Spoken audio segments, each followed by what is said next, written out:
Dari zaman sebelum merdeka hingga sekarang, masyarakat telah mengenal istilah pendidikan.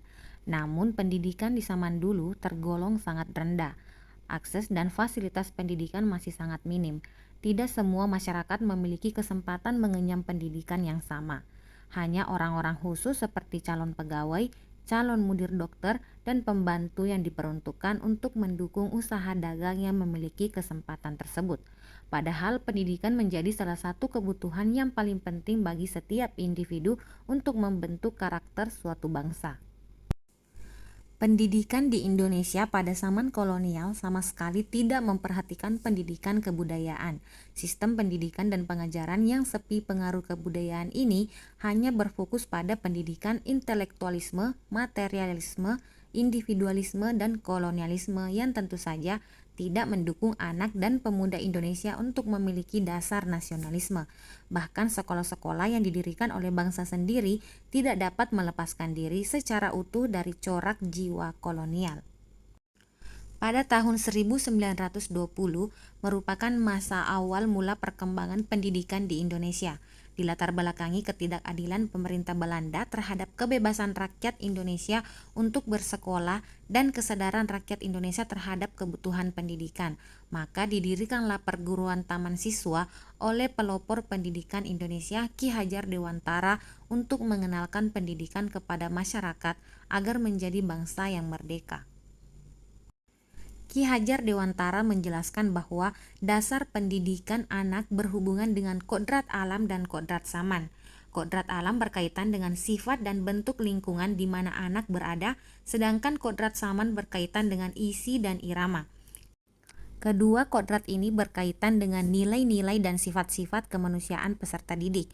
Ki Hajar Dewantara hendak mengingatkan pendidik bahwa pendidikan anak sejatinya melihat kodrat diri anak dengan selalu berhubungan dengan kodrat zaman. Ki Hajar Dewantara juga mengingatkan bahwa pengaruh dari luar tidak sepenuhnya buruk. Budaya luar perlu dikemas dengan kearifan nasional agar dapat memperkaya kebudayaan nasional kita. Oleh sebab itu, isi dan irama yang dimaksudkan oleh Ki Hajar Dewantara adalah muatan dan konten pengetahuan yang diadopsi sejatinya tidak bertentangan dengan nilai-nilai kemanusiaan. Beliau juga menegaskan untuk mendidik anak-anak dengan cara yang sesuai dengan tuntutan alam dan zamannya. Konsep pemikiran selanjutnya adalah asas trikon, yaitu kontinuitas, artinya kita harus bergerak dan berpikir maju ke depan tanpa melupakan sejarah dan akar nilai budaya yang hakiki yang dimiliki oleh bangsa Indonesia.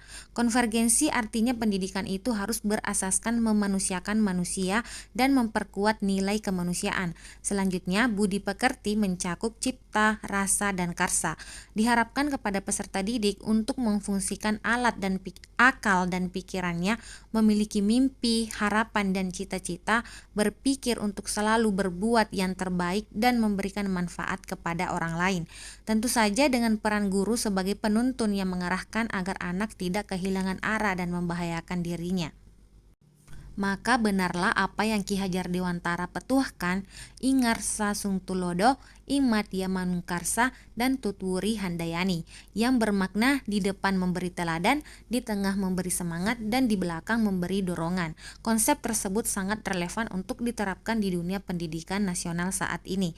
Dari buah pemikiran tersebut, hal baru di masa kini yang tengah berkembang melalui konsep Merdeka Belajar sangat tepat untuk diterapkan. Dengan intelektualitas dan kesadaran jiwa sebagai bangsa Indonesia, diharapkan pendidikan menjadi semakin maju dengan mengedepankan profil pelajar Pancasila.